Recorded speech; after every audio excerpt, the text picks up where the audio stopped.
제가 전주에 우리가 14절에 나오는 그런즉 서서 진리로 허리띠를 띠라고 하는 부분을 중심으로 교제를 했습니다. 그리고 그 내용은 아마 여러분들이 주보에 전주의 말씀이 요약이 되어 있습니다. 특별히 우리가 모든 진리를 옷 입고 삶을 시작하게 되죠. 그래서 구원에 대한 모든 진리를 믿는 그것을 깨닫는 것으로 이렇게 믿음의 삶이 시작이 되는 것입니다. 그래서 이제 우리가 이 영적인 삶을 사는 데 있어서 이 하나님 말씀으로 우리 마음을 무장하지 않으면 이 악한 영에 의해서 놀아나게 되고 악한 영이 우리를 이제 이용하는 것을 보게 됩니다. 어떤 분은 오늘날 많은 성도들이 거의 한 80~90%가 이 악한 영에 놀아나고 있다, 이런 말을 하신 분이 있었습니다. 제가 이번 주에 베드로 전후서 강해를 우리 서울 북부의 박주영 재림을 통해서 아주 참 감동적으로 들었는데 많은 축복이 됐었습니다. 그래서 우리가 사단이 우리를 공략할 때 가장 심각하게 다루는 부분이 이 죄의 문제거든요. 근데 우리가 생각할 때 이 죄라고 하는 것은 이게 추하고 악한, 타락한, 이런 도덕적으로 이렇게 타락한 것에서만 죄가 있는 게 아니고, 사실은 이 죄라고 하는 것은 우리가 경건한 삶의 자리에도 얼마나 일어날 수 있습니다. 이 설교하는 과정이나 또 어떤 봉사, 거룩한 봉사하는 가운데나 어떤 구제하는, 기도하는 이런 가운데서도 이 죄의 모습이 드러나거든요. 그러니까 죄라고 하는 것은 도덕적으로 타락하고 막 추하고 명백한 행동으로 범죄만 아니라 우리가 이 구제할 때도 사람들에게 자기를 보이려고 하는 이 자아가 나타나는 것이 바로 이 죄의 형태죠. 그리고 이제 예를 들어 기도할 때도 사람에게 보이려고, 주님이 마태복음 6장에 보면 이 죄의 전형적인 성격을 이렇게 드러내 보여주고 있는데, 그래서 우리 마음속에 거룩한 것을 소원하는 마음이 있지만 이것을 잘 관리하고 행할 실력이, 능력이 없을 뿐만 아니라 사단이 우리 자신의 모든 조건을 갖추고 있어도, 예를 들어서 예수님께서 공생애 동안 시험 받으시잖아요. 예수님께서는 죄를 범할 수 있는 조건이 아니었어요.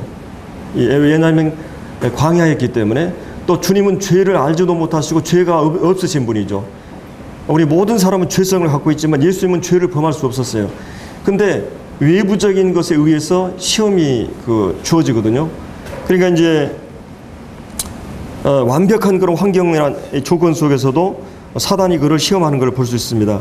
그래서 우리가 어떤 교통사고를 나거나 어떤 질병에 당하거나 어떤 우환이 있으면 즉각적으로, 물론 성도들은 야, 내가 뭐 잘못하지 않았느냐, 이런 생각을 할 수도 있는데, 많은 부분에 있어서 그때 마귀가 우리를 시험을 할 수 있다고 하는 것입니다. 특별히 욥 같은 경우도 특별히 잘못한 거 없는데 이 마귀가 그를 시험하는 걸 볼 수 있거든요. 그래서 이제 우리가 뭔가 영적으로 잘 하려고 했을 때 이 공격이 되게 세게 다가옵니다. 신앙생활을 제대로 하려고 하면 심기일전에서 사단의 공략이 더 심해지는 걸 볼 수 있어요. 그래서 사단이 공격할 가치가 없을 때는 그냥 둡니다. 그래서 마틴 루터가 그런 말을 했는데, 교회가 잠자면 마귀도 그 교회의 지붕 위에서 잠잔다고 그랬어요. 그러니까 교회가 영적으로 각성하고 깨우게 되면 이 마귀가 깨어난다는 말을 했거든요. 그래서 우리가 우리 자아의 문제고 마음의 문제고, 무릇 지킬 만한 것보다 더욱 마음을 지켜야 되는데, 이 마음에서 일어난 이 죄의 문제가 어떤 형태로는 교만으로, 자아의 형태로 나타나기도 하고, 물론 어떤 경우는 구체적인 범죄 형태로 나타나기도 합니다.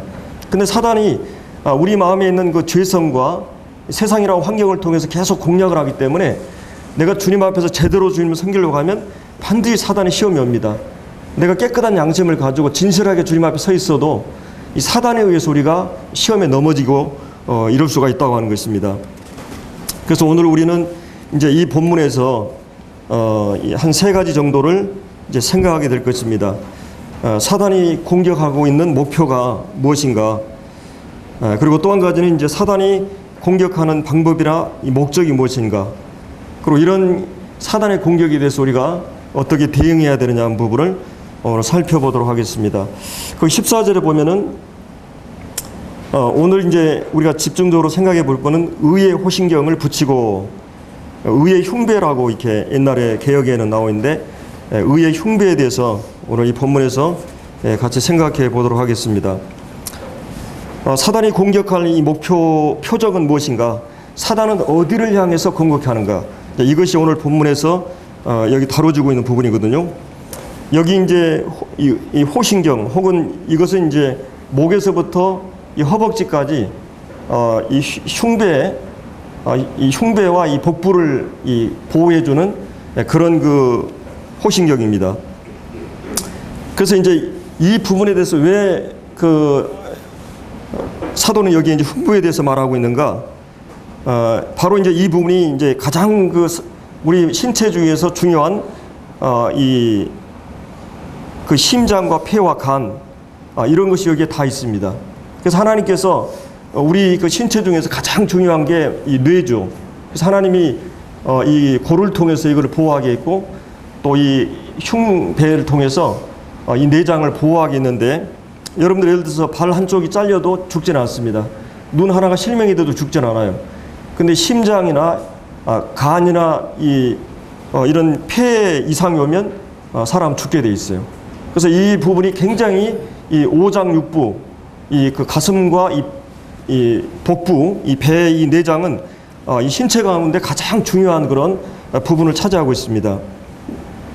만약에 심장에서 이 피가 이 간을 통해서 이렇게 피가 형성이 되는데 이 뼈를 통해서 간에 저장이 됐다 이제 심장에서 전 그 피줄을 통해서 이렇게 배달이 되잖아요. 그리고 그 피는 이제 산소가 없으면 또 배달이 안 됩니다. 산소가 없으면 움직이지 않잖아요. 그래서 폐를 통해서 나쁜 그런 그 공기는 뿜어내고 좋은 공기를 들어 마시게 되어 있어요. 공기가 없으면 이 신체 자체가 공기가 호흡이 멎어버리면 사람 죽게 되어 있어요. 계속 이 폐활량을 통해서 공기가 주입이 되고 그 다음에 이 피를 통해서 모든 영양분이 이 피줄을 통해서 운반이 되는데 그 운반된 그 피 안에는 영양분이 들어가 있어요. 그래서 세포에 다 우리 몸에 100조 정도 성인들이 되는 이 세포에다가 다 그 마치 주유를 하듯이 주입을 합니다. 그래서 거기서 연소가 돼가지고 이 세포들이 거기서 이제 힘을 에너지를 받고 형성이 되는데 이런 그 모든 그 신체 생명의 작용이 굉장히 중요한 작용이 심장에서 일어나죠. 뇌에서 소화가 돼서 이 대장 내장으로 해서 간으로 가서 저장이 되고 그 영양분들이 피를 통해서 몸에 이렇게 배양이 되기 때문에 흉부 부분은 굉장히 중요한 부분이에요. 그리고 이제 옛날에 보면은 이 복부도 우리가 이제 마인드 있을 때 보통 우리는 이 가슴을 생각하잖아요. 근데 이제 외국 같은 경우는 지정이 머리를 생각합니다. 그래서 우리도 그런 말이 있죠. 배심이 좋다. 배포가 크다. 이 뱃속이 힘이 있다. 뭐 뱃속에 뭐 구렁이가 뭐 10명 있다. 뭐 이런 그 사람의 마음의 세계를 지정을 얘기할 때, 지성과 감성과 의지를 얘기할 때 이 고대 세계에서는 이 부분을 이제 지성 부분으로 이렇게 보았습니다. 그래서 사람의 이 지성과 그다음에 감정과 의지의 부분이 이 내부 속에 있다고 그런 생각이 있기 때문에 이 성경에서 얘기하고자 하는 것은 이 성경적인 심리학이라고 할 수 있어요. 성경이 마음의 문제를 다루고 있는 부분입니다. 그래서 이 마음을 잘 지키지 않으면 우리가 영적으로 넘어지기 때문에 그리고 이제 이 부분이 바로 양심이 있는 것이죠. 우리도 이제 하나님께서 우리 속에 양심을 심어두었죠. 참으로 이 놀라운 그런 이 도구가 양심인데 우리가 모든 사람이 겪는 가장 어려움은 바로 양심 때문이에요.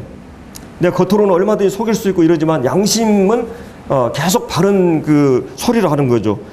양심은 제거할 수 없습니다. 항상 우리 중심에서 말하고 잘못하면 말하고 이렇게 하는 것이 양심의 기능이거든요. 마치 하나님께서 우리 몸속에 블랙박스를 비행기나 요즘은 이 차에도 블랙박스가 있듯이 블랙박스를 이렇게 심어 놓은 거예요. 그리고 이제 마치 CCTV처럼 24시간 계속 감시하는 것이 바로 이 양심의 기능입니다. 양심 앞에서는 아무도 속일 수 없어요. 물론 이제 양심이 화인맞게 되고 악한 양심이 되기도 하고 둔한 양심이 되기도 하지만 이 양심의 부분이 바로 이 기능 속에 있습니다. 이 복부 흉배 중에. 그리고 또 한 가지는 욕구와 의지가 있는 것이 바로 이 부분이에요. 사람은 하나님께서 우리에게 욕망을 주셨어요. 이 욕망 자체는 하나님이 주신 거예요. 이거는 자체는 죄가 아닙니다. 그러니까 이 성욕이나 식욕이나 수면욕이나 명예욕이나 이런 모든 욕구를 하나님이 우리 마음속에 이 주입을 해놨어요. 그렇기 때문에 이것은 선한 것이고 나쁜 것이 아니에요. 다만 이것을 잘 통제되지 않을 때, 우리의 지성을 통해서 또 하나님 말씀을 통해서 이게 통제되지 않을 때 이 욕구가 문제가 됩니다. 하나님께서 우리에게 성욕을 주셨어요. 예를 들어 여러분들이, 예를 들어 성인들이 성욕을 예를 들어서 뭐 일주일 절제 참을 수 있다. 계속 참는 것은 한계가 있어요. 여러분 밥을 계속 먹지 않으면 살 수 있을 것 같아요? 이것보다 더 강한 게 이 수면욕이라고 그래요. 그래서 이 고문 중에 수면욕을 잠을 한 3일 못 자면은 사람은 이상해진다고 그러죠. 그렇기 때문에 이 잠을 통해서 이 몸이 회복이 되기 때문에 하나님은 이 수면욕을 하나님이 우리 주셨거든요. 근데 이 식욕보다 더 강력한 욕구가 이 수면욕이라고 그래요. 우리 일주일 30일까지 굶어도 살지만 잠자지 못하면 살지 못해요. 그래서 하나님이 우리에게 심어준 거예요.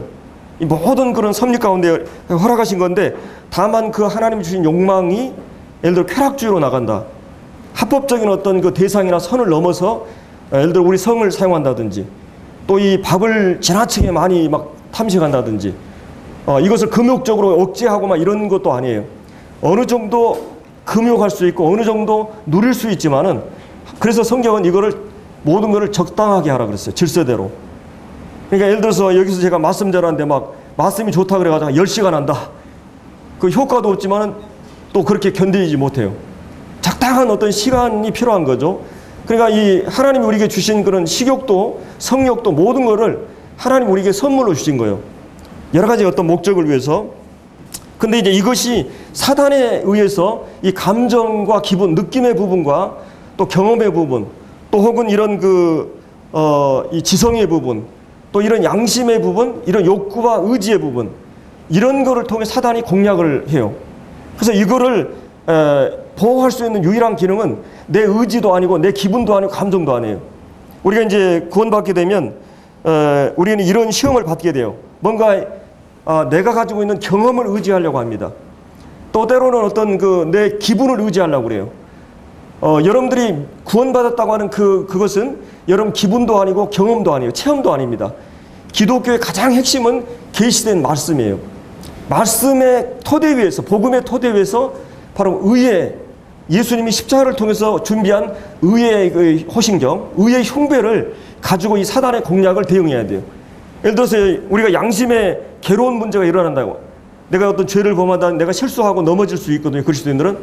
그러면 이런 기분에 내가 말씀을 봐도 감동이 없고 느낌이 없어요. 내가 구원받을 때는 분명히 감동이 있었거든요. 내가 어떤 때는 이 감동이 있었는데 아무리 말씀을 봐도 메마르고 이 감정이 바닥이 났어요. 그럼 여러분 구원받지 않은 겁니까? 그때 사단이 공략을 해요. 내가 가졌던 감정이 정상적인 궤도를 달리지 않을 때, 그때 사단이 너는 지금까지 있었던 모든 것이 없었던 거야. 그건 다 거짓이야. 그리고 그때 이 감정을 가지고 마치 감정이 구원일 주도적인 것처럼 생각하게 하는 것이에요. 그게 굉장히 위험한 발상이거든요. 근데 우리가 사단은 이런 모든 부분에 있어서 공격을 합니다. 우리 생존하는데 아주 필수적인 부분이 바로 이 마음 내부에 있는데, 이런 곳에 이 사단은 이 공략을 한다고 하는 것입니다.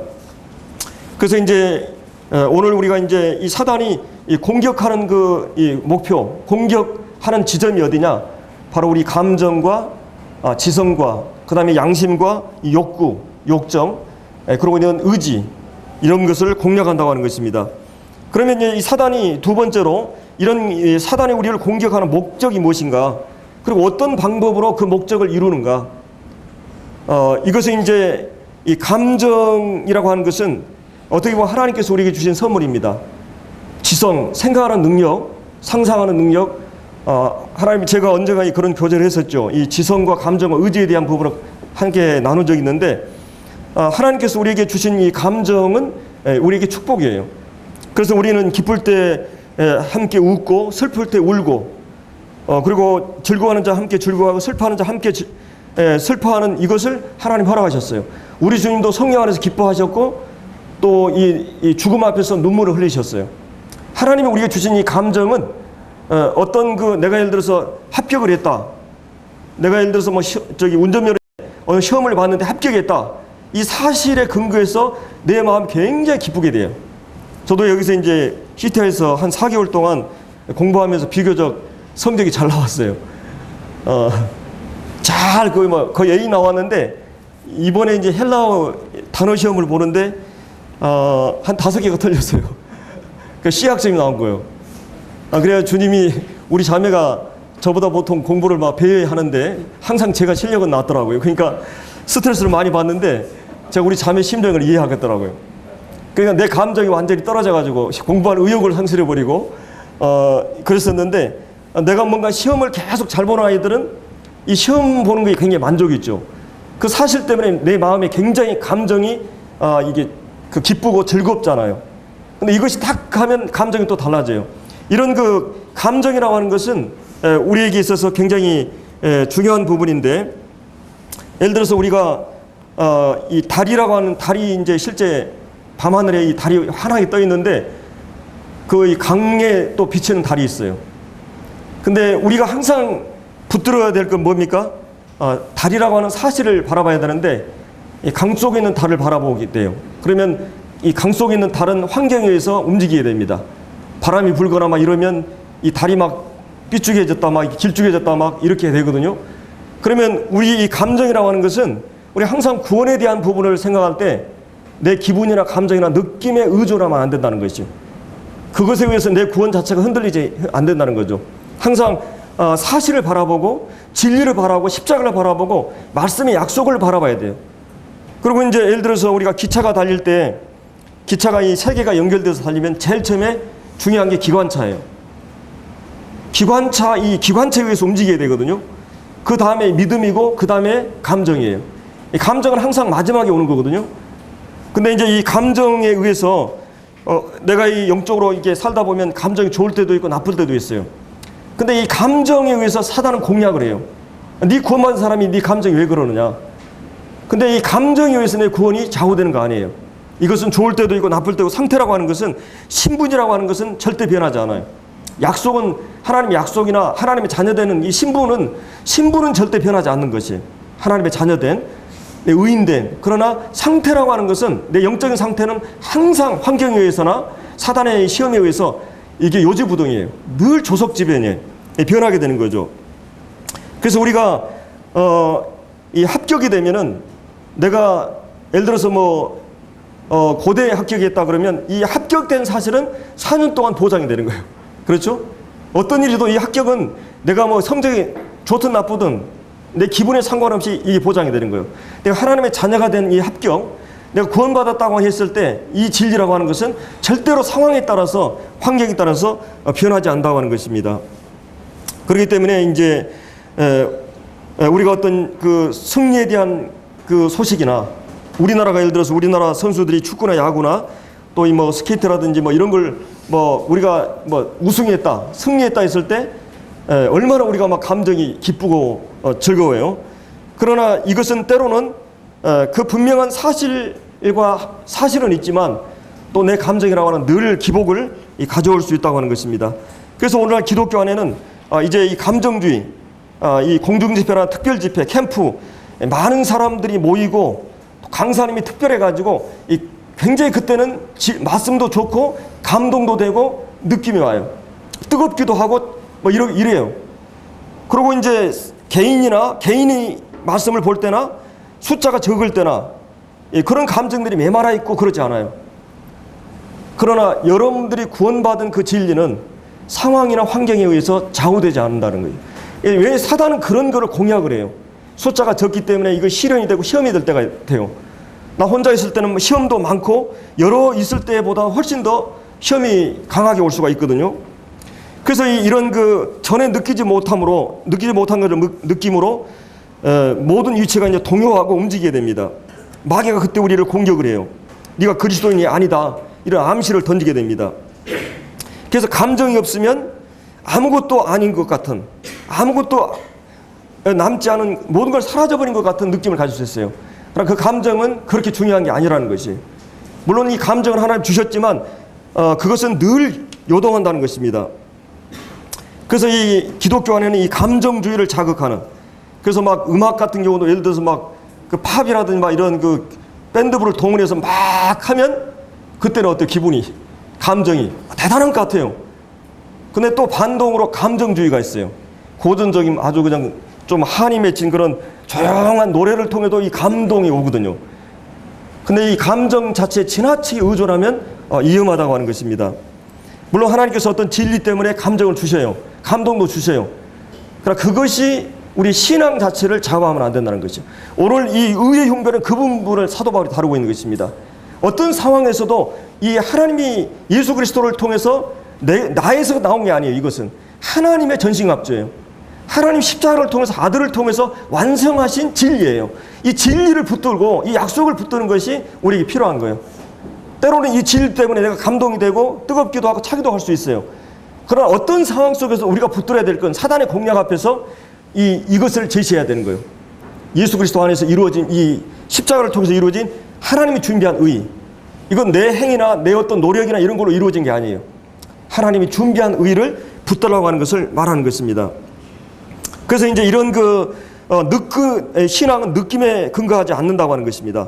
이제 이거를 이제 생각할 수 있고, 또 이 욕구, 우리 안에 일어나는 여러 가지 이제 욕구를 통해서 하나님께서 우리에게 이제 성욕을 주셨고 또 이 명예욕을 주셨어요.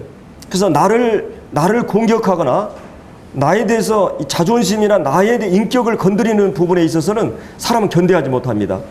사람을 칭찬하면 그걸 잘 안 잊어요.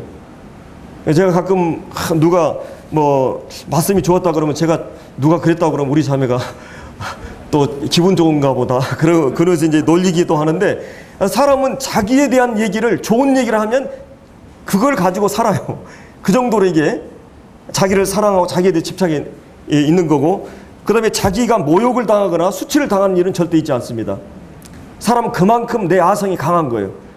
그래서 이 주님이 산상성훈에서 살인하지 말라, 간음하지 말라, 거짓 증거하지 말라, 이 세 가지 문제를 다룬 거는 인간에게서 가장 심각한 이 문제들이에요. 근데 이 살인의 문제, 그 다음에 간음의 이 자아가 공격받으면 견디지 못하거든요. 그래서 욕을 하고 막 미워하고 상대에 대해서 이 욕을 하게 되고 막 미련한 놈이라 그렇게 해요. 근데 주님이 그것도 살인이다, 그것도 이 죄다. 근데 그거를 지키기는 쉽지 않다고 하는 거예요. 또 이 성욕이라고 하는 것은 어떤 분은 모성 본능보다 강한 게 성욕이라고 그랬어요. 이것은 굉장히 강력한 하나의 힘을 가지고 우리의 존재 자체, 욕망으로서 역사하거든요. 근데 이것이 나에 의해서, 또 말씀에 의해서, 이성에 의해서 통제되지 않을 때, 이 불이 통제되지 않을 때 파괴력을 갖고 있는 것처럼 그런 그 파괴력을 나타낼 수 있습니다. 이 우리 안에 있는 욕구가 일어나기도 하고, 때문에 이런 것 때문에 괴로워할 수가 있어요. 물론 이것이 이제 성욕이라고 하는 것이 나이가 먹어도 좀 줄어들지만은 여전히 이 부분에 있어도 이 남성들에게, 뭐 여성도 마찬가지겠죠. 이런 그 성욕에 대한 이것이 일어날 수 있다고 하는 것이요. 내가 내 마음을 지키지 못할 때가 있어요. 때로 테레비를 보다가 내 마음에 그런 음욕이 일어날 수가 있단 말이에요. 근데 사단은 그때 우리 마음에 일어나는 그걸 가지고 공략을 하는 것이에요. 네가 고마운 사람이, 네가 하나님의 자녀가, 네가 달라지거나 변화된 게 하나도 없다고 하는. 근데 우리가 제시할 거는, 내 속에 일어난 이 죄성이라고 하는 거는 어떻게 할 수 없어요. 근데 다만 하나님의 약속의 말씀, 그리고 이미 하나님이 그 준비한 의, 예수 그리스도로 옷 입고 그 예수 그리스도 안에 이루어진 그 공력을 근거로 해서 예수 그리스도의 피를 가지고 사단의 모든 참수와 이 모든 것을 이길 수가 있어요. 계시록 12장에 보면 사단이 밤낮 우리를 참수한다 그랬어요. 송사한다 그랬어요. 그거를 이길 수 있는 것이 뭡니까? 바로 예수 그리스도 이름과 그 피, 그 약속의 말씀, 그거를 이 의의 흉배라고 여기서 말씀하고 있는 것입니다. 그래서 이런 그 욕구의 이 공격이 이루어지고, 또 의지에 신자가 가장 많이 공격받은 것은 자기 자신의 의를 근거로 신앙을 세우려는 것입니다. 그래서 여기서 조금만 자기가 잘하면 자기를 자랑하고 교만하고 날뛰고, 그래 다른 사람 자랑하면서 다른 사람 무시하고 멸시하고 정죄하고 이 우월의식에 빠져버릴 수 있어요. 자기 도취에 빠질 수가 있어요.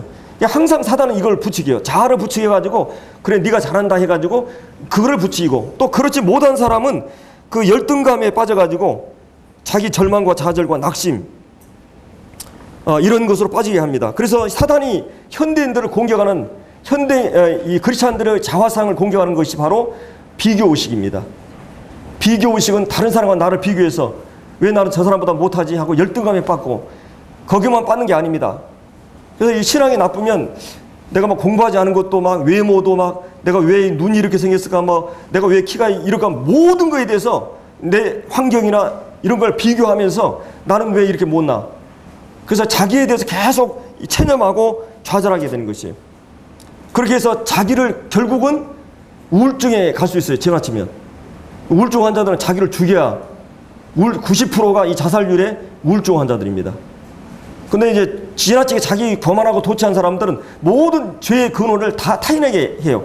내가 오늘 이렇게 된 모든 원인을 다른 사람에게 찾으려고 해요. 그리고 다른 사람 때문에 내가 이렇게 됐다. 사람은 이런 그 양날에서 다른 사람의 모든 죄의 원인을 핑계를 정하려고 하고, 또 하나는 자기를 죽이려고 하는 이 죄. 그래서 사단은 이 교만을 부추기고 절망을 부추기는 일을 합니다. 여러분 뭔가 절망 속에 좌절 속에 막 이렇게 있다면 지금 여러분 의의 호신경으로 옷 입는 것을 지금 잃어버리고 있어요. 그래서 오늘 이 사실은 제목이 의의 호신경을 항상 상기하라는 것입니다. 의의 흉배를 항상 상기하라는 것이, 나는 그리스도의 의로 옷 입은 자다. 내가 이 어떤 상황과 상태와 관계없이 내가 하나님의 자녀요, 내 신분은 변할 수 없다. 이 확신을 가지고 나가야 돼요. 이 사도 바울도 이 서신서에 보면 그런 것 때문에 끊임없이 확신을 얘기합니다. 내가 확신하노니 막 계속 이런 얘기를 해요. 그래서 디모데전서 디모데 후서입니까? 1장에 보면은 1장 12절에 보면 나의 의리한 자를 내가 알고 나의 의탁한 것을 그날까지 저가 능히 지켜줄 걸 나는 확신한다. 그리고 이제 이 로마서 8장에도 보면 하나님이 우리를 위하시면 누가 우리를 대적하리요?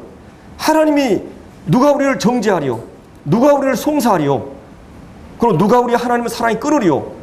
내가 확신하노니 아무도 이것을 끊을 수 없다, 이런 얘기를 합니다. 그러면서 왜 우리가 이 정죄받아도 확신할 수 있느냐? 예수님이 십자가의 죽음과 부활의 사건을 얘기해요. 그리고 또 누가 우리를 송사하려 하면서 예수님이 하나님 보좌 우편에서 우리의 변호자가 되어 계시다. 하나님이 우리를 위하시면 하나님의 능력을 얘기해요. 하나님의 사랑을 얘기할 때 그리스도의 사랑, 하나님께서 아들을 통해서 이루어진 이 사랑이기 때문에 환난이나 기근이나 적신이나 그 어떤 현재나 장래나 천사들이나 권세들이나 어떤 것도 하나님의 사랑을 끊을 수 없다. 사단이 이 바울을 강력하게 공격했어요. 이 로마서 7장에 보면 오라 나는 공고한 사람이로다. 나는 선을 행하기 원하나 내 안에는 그렇지 않은 거지. 탄식을 하죠.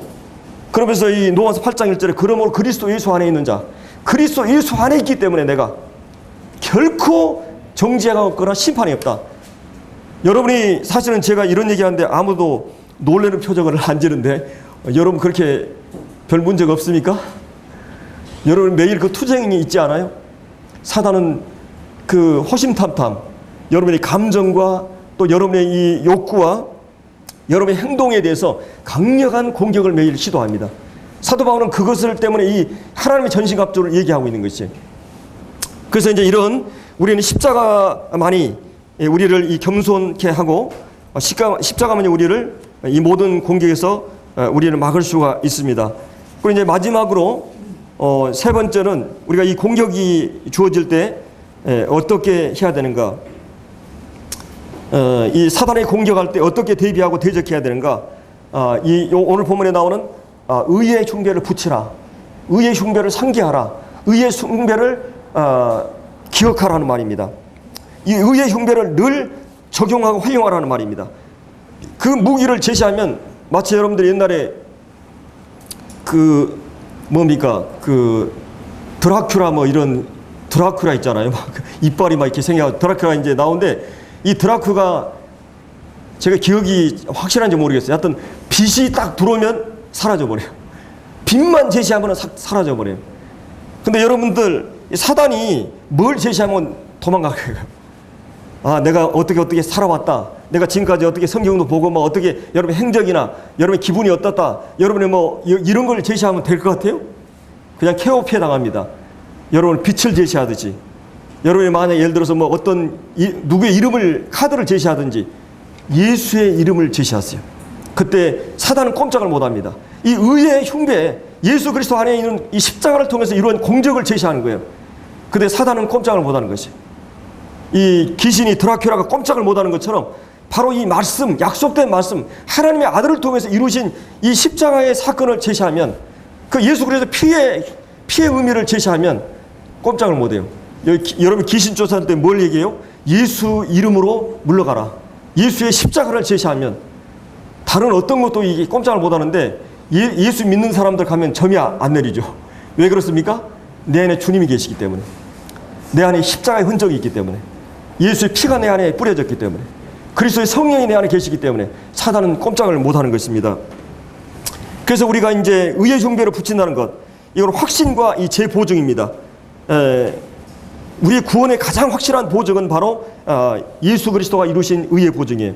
여러분들 이 말씀 한 구절을 실제적으로 이해하기 위해서는 로마서를 소화해야 돼요. 갈라디아서를 소화해야 돼요. 거기서 제시한 게 뭡니까? 우리는 다 죄인이다. 이방인도 죄인, 그 다음에 유대인도 죄인, 지성인도 죄인, 다 죄인이다. 그리고 율법 앞에서 우리는 다 죄인으로 나타나요. 율법의 거울 앞에 우리는 추한 죄인이에요. 거짓하고 근데 이런 모든 죄를 그리스도 예수 안에서 그의 십자가의 피로, 그리스도 예수 안에 구속으로 말미암아 하나님의 은혜로 값없이 의롭다함을 얻었어요.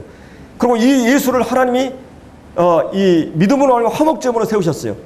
그리고 예수 믿는 자를 의롭다 하시고 하나님 자신도 의롭다는 것을 제시하기 위해서 십자가를 세우신 겁니다.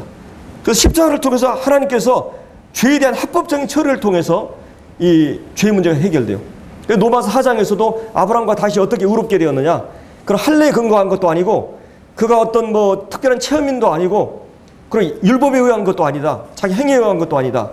바로 믿음으로 말미암아 아브라함은 의롭다함을 얻었고, 다윗도 이 은혜를 믿음으로 말미암아 죄사함을 받았다.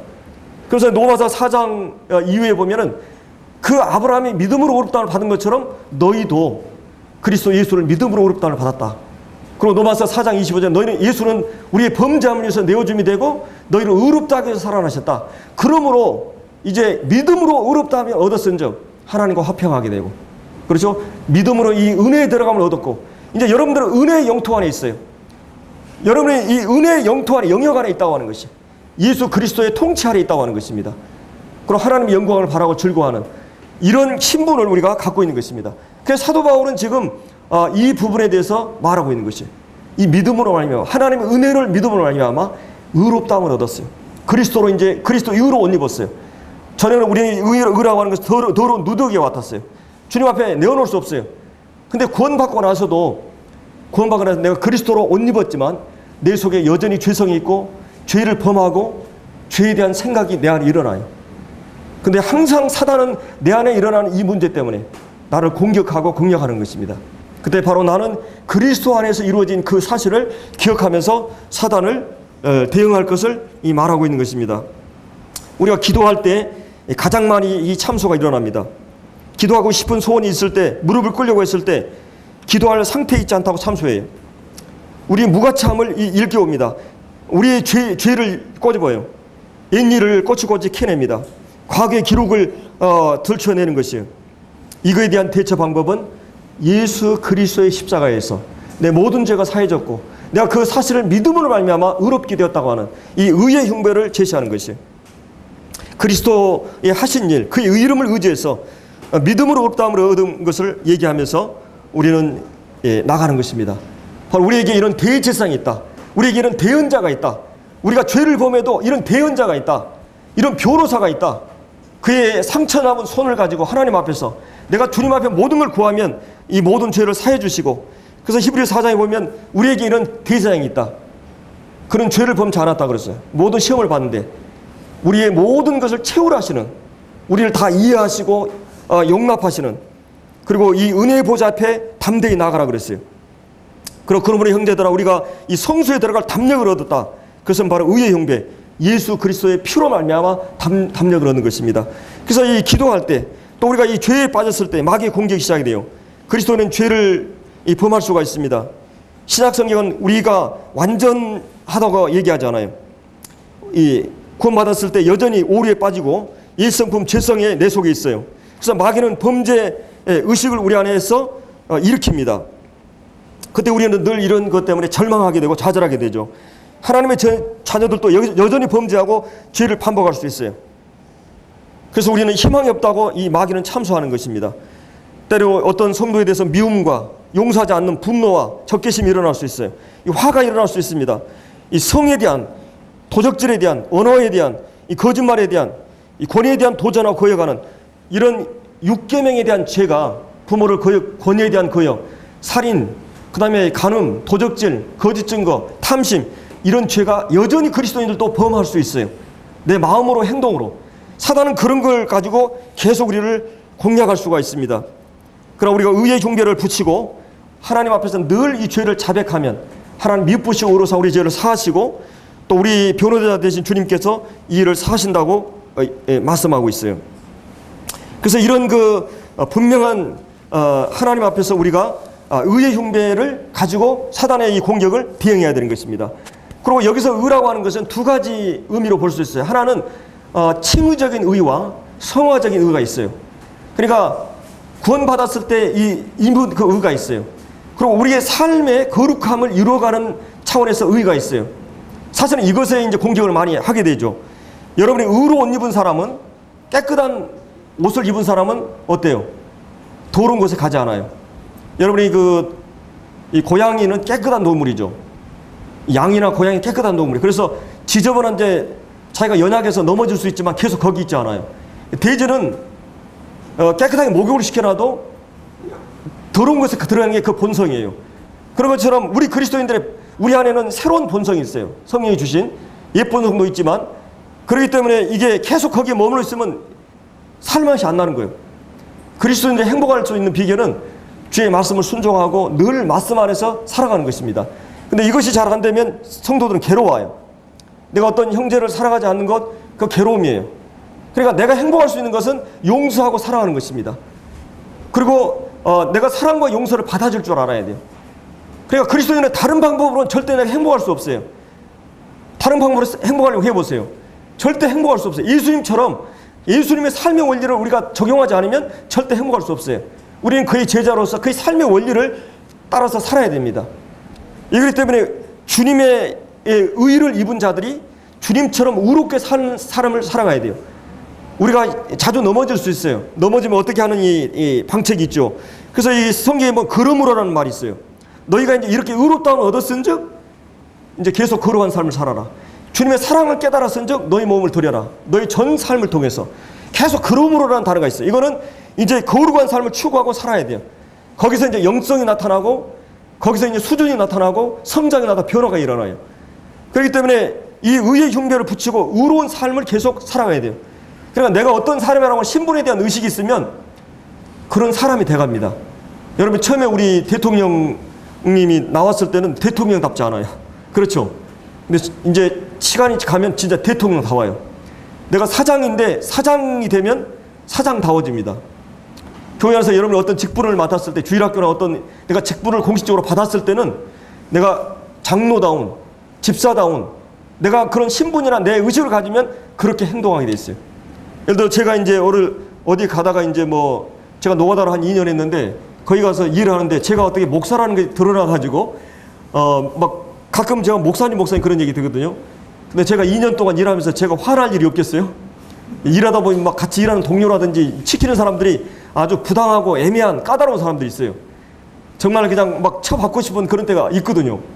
근데 그걸 참는데 어디까지 참느냐면 적어도 나를 참게 하는 것은 내 신분이 누구냐를 알기 때문에.